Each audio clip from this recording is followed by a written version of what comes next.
এই অসভ্যটায় কৌমি আলিমদেরকে ওয়াহাবি বলে গালি দিছে। হের গুরুটায় তো কৌমি মেশাজ করছে, হের গুরুটা যেটা, হের গুরুটায় তো কৌমি মেশাজ করছে।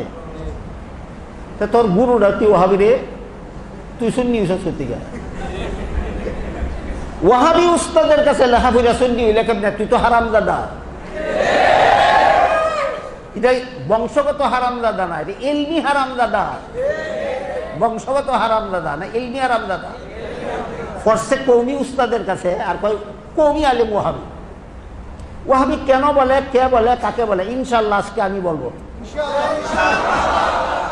আপাতত শুধু এতটুকু মনে রাখেন, হে কয় কৌমি আলেমরা রে ওয়াহাবি কইয়া হে গালি দিছে, অথচ হের গুরুটা কৌমি শুনল। এবার গুরুটার কথা শুনুন, এর গুরুটা কত বড় সভ্য, এর গুরুটা কিভাবে ভাইরাল হয়েছিল, এর ইতিহাস। 2017 সালের 25শে মে, এই তারিখটা ভুলে যাবেন না বাংলাদেশের কোনো মুসলমান।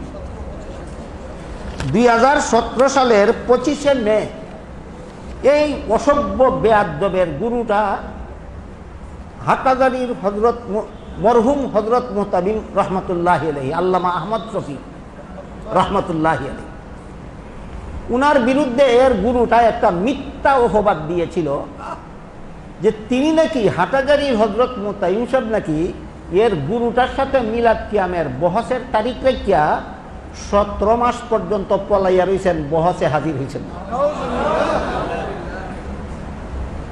আমি বলবো, আপনারা আমিন বলবেন। সত্যই যদি হাটহাজারীর মুহতামিম সাহেবের তোর সাথে মিলাদ কিয়ামের বহসের তারিখ দিয়ে যদি 17 মাস পলাইয়া থেকে থাকেন, ইনি দুনিয়ার থেকে বিদায় হয়ে গেছেন, ওনার ব্যাপারে আমি কিছু বলবো না। যদি ইনি সত্যি এই কাজ করে থাকেন, তাহলে আমার উপর যেন আল্লাহর গজব পড়ে।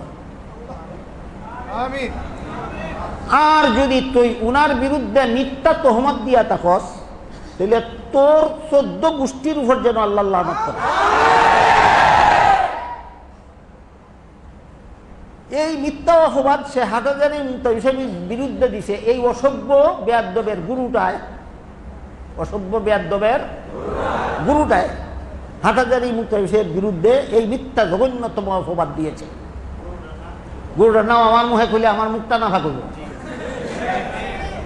এই অসভ্যটার নাম কইল আমার মুখ নাফা করব, গুরুটার নাম কইল আমার মুখটা নাফা করব। কেন? আমি যে এই অসভ্যদের অসভ্যতার বিবরণ দিচ্ছি, গুরুটাই কি কি বান্দামি করছিল আমি তো বলতেছি, চিনেন না, নাম বলবো কেন?